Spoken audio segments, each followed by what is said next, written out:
Bom, acho que se você ver esse vídeo pelo título que eu vou colocar, você provavelmente já ouviu falar desse jogo.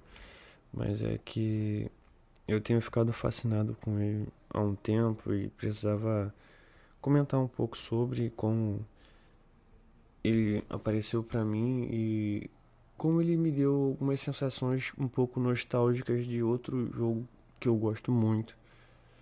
E eu tô falando do Fear and Hunger. É um jogo de RPG feito no RPG Maker, numa temática meio sombria, com algumas inspirações em Berserk, algumas coisas parecidas com Silent Hill e Dark Souls.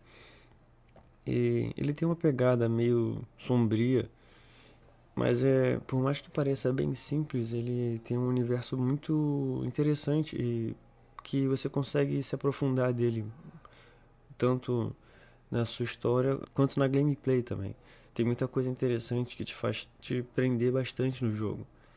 E ele tem uma pegada interessante onde você tem finais alternativos conforme você joga e dependendo das suas escolhas no jogo. Eu sei que isso é bem comum nos jogos, mas nessa eu nunca tinha jogado alguma coisa nessa pegada, sabe? A única coisa que me lembrou a isso foi o Dark Souls 3. O um e o 2 ele tem uma ideia de te dar uns finais alternativos, mas nada que tenha pelo menos uma variedade de mais de três finais, sabe? O Dark Souls 3 ele já te dá um pouquinho mais de variedade no, em questão de final. Já o Fearhanger ele tem uma porrada de final. Eu nem sei quantos tem exatamente no primeiro jogo. Eu ainda vou jogar o segundo jogo e também pretendo fazer algum vídeo para trazer algumas informações também pro canal. Mas enfim, o o jogo tem uma ideia de, tipo assim, te dar um ponto de vista de um protagonista diferente. São quatro personagens: um mercenário, uma cavaleira, um viking, nômade, outlander, eu não sei exatamente o que, que é isso seria. Acho que é um forasteiro, né? É uma pessoa de uma terra distante. E um feiticeiro. E, tipo, conforme você joga, você percebe que por mais que para os iniciantes o jogo pode começar muito parecido por falta de informação, mas quando você se informa um pouco e pega uma certa manha no jogo, você consegue fazer uma jogabilidade completamente diferente. E aliás, o jogo ele tem uma ideia de mapa não aleatório, mas ele tem uma programação que varia o mapa de acordo com o save que você está criando. Dependendo do save que você começou, o mapa vai ser diferente. Então, se você criar um save com um personagem, depois criar um save diferente com outro, o mapa vai ter algumas alterações.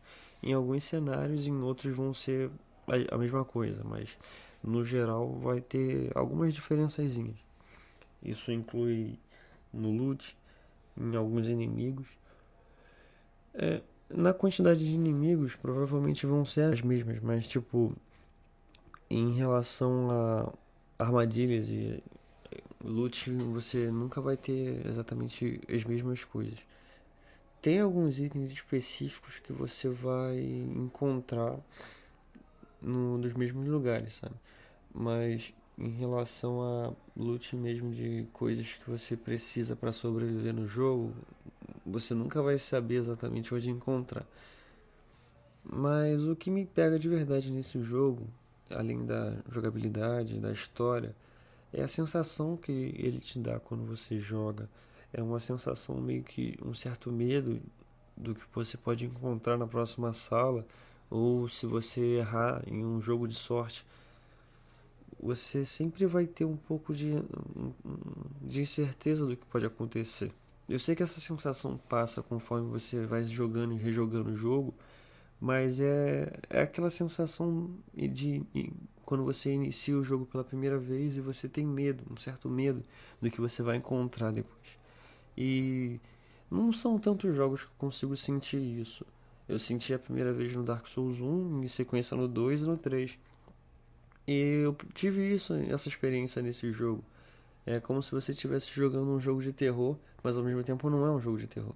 Então é uma experiência meio mista, em que você pode criar um personagem parrudo, forte pra caralho, que tá sendo a porrada em todo mundo, mas ainda assim você vai ter medo de enfrentar um inimigo porque você não sabe o que ele pode ser.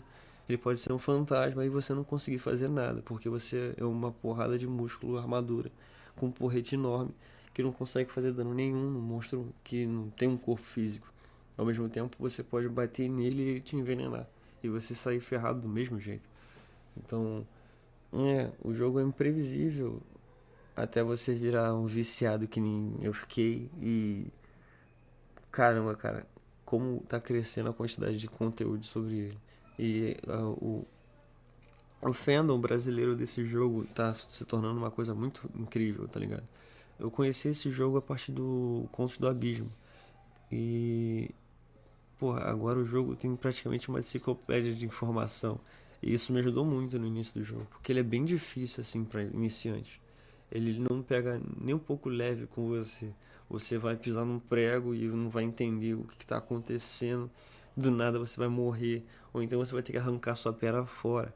É basicamente isso o jogo. Você enfrenta um inimigo no início do jogo que ele arranca seu braço e ferra seu jogo inteiro.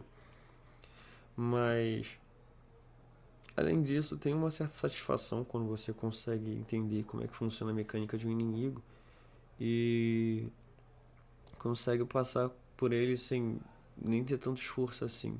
E isso te lembra alguma coisa? É, Dark Souls. Ao mesmo tempo, vão ter inimigos que você não vai querer enfrentar. Isso me lembrou muito Silent Hill também, onde tinha certos inimigos que você preferia sair correndo e deixar eles pra lá, porque além do cenário não te ajudar, o próprio inimigo já não tá ali pra te ajudar.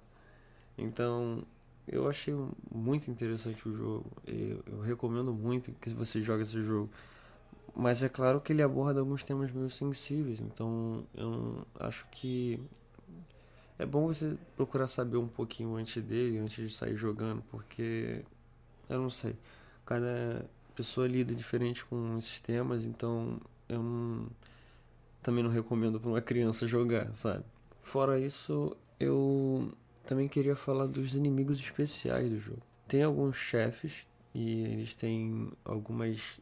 Tem certos tipos de jogadas que você pode fazer, tipo iniciar uma conversa com um inimigo que não tá parecendo que vai te ouvir e de repente ele fica confuso com algo que você diz e isso te dá um turno extra para você conseguir arrancar um braço dele, por exemplo. Então, tem coisas que você pode ir tentando, por mais que pareçam muito arriscadas de primeira, mas que isso pode te abrir uma certa oportunidade no meio do combate de você conseguir sair do combate com uma vantagem absurda, em que você ou perderia um membro na sua party, ou você perderia um membro do seu personagem. Tipo, tem golpes que o inimigo simplesmente arranca teus braços fora, e você consegue, tipo, perde uma defesa ou uma arma e fica dando só cabeçada no bicho praticamente. Porque acho que, se eu não me engano, você não pode usar magia sem braços. Mas é, tem muita coisa interessante nesse jogo. Por mais que ele pareça simples, ele tem muita coisa, muita informação. Tem uma história muito complexa e eu vou me aprofundar mais sobre isso. Eu pretendo trazer mais informação sobre o segundo jogo quando eu pegar ele. Eu ainda tenho só o primeiro. E acho que eu também quero trazer mais uns conteúdos sobre outros jogos. Eu sou muito fã da saga Souls, então com certeza eu vou trazer alguma coisa sobre Dark Souls, por mais que já tenha uma porrada de informação sobre isso no YouTube. Eu tenho meus pontos de vista sobre a história também. E eu queria expressar um pouco isso. E também tô pretendendo pegar o Elden Ring e tô pensando em pegar mais alguns jogos de terror. Ainda tô meio na dúvida disso. Então, eu vou trazer mais uns joguinhos, né? Mais algumas coisas sobre Ferranga. É, e é isso. Valeu, pessoal. Se você gostou, se inscreve, deixa um like e fica atento para mais coisas da Masmorra Digital. Eu ainda estou começando, então ainda pretendo trazer muita coisa.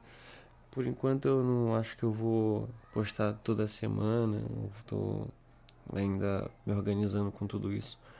Mas eu pretendo trazer mais informação, então valeu, gente.